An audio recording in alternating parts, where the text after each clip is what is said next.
So what I would like to see is let's wrap around this countertop to here, put a dishwasher. Now you have more of a space for, you know, coffee, air fryer, countertop stuff. You have a place to wash your dishes right here. You're gonna fit a coffee maker, air fryer, you have nowhere to dry your dishes at. Got it. Right, it's not functional. Stove has to go here. Stove has to go here. Over here, we already have an issue that we already have to solve because we have two vents here. Fridge goes right here. So we're gonna either need to move these vents out to here and here, and that'll make it functional. Or the flip side is we open this place up. Bring this wall to here, open up. Same with this side, bring it to here, knock this wall out. We can open this whole kitchen up and it can come all the way to here. Now you have kitchen / dining, and now you're creating more of an open floor concept. We might even be able to get rid of some of this. I would leave that to keep the separation.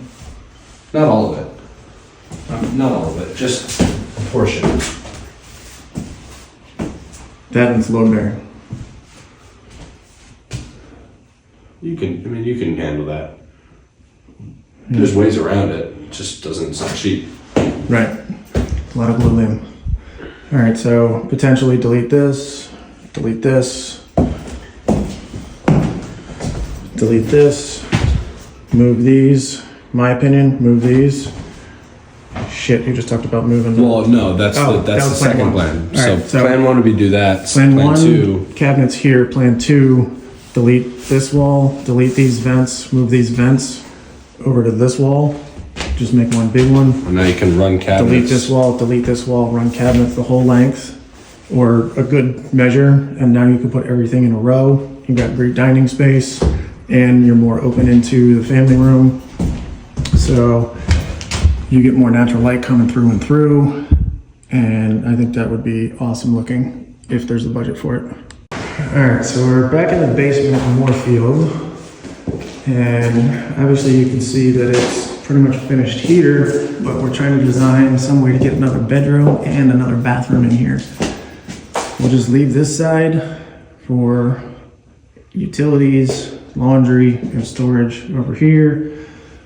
Let's go look at the fun part and redesign this house. So what's the plan?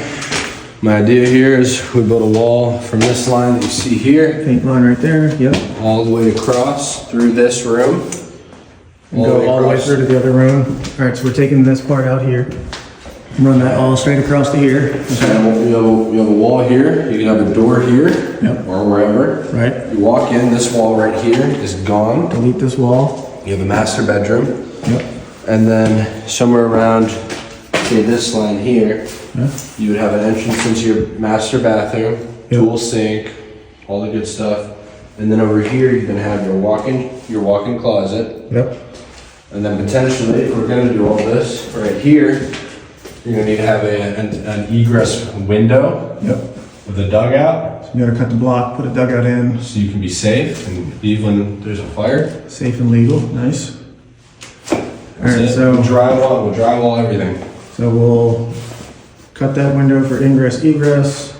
This whole space here up to where that white pole is will be the master bedroom. We got a great big master bathroom here. And then in this corner right here will be the master closet. And that's how we're gonna get 3 bedrooms, 2 baths out of this house.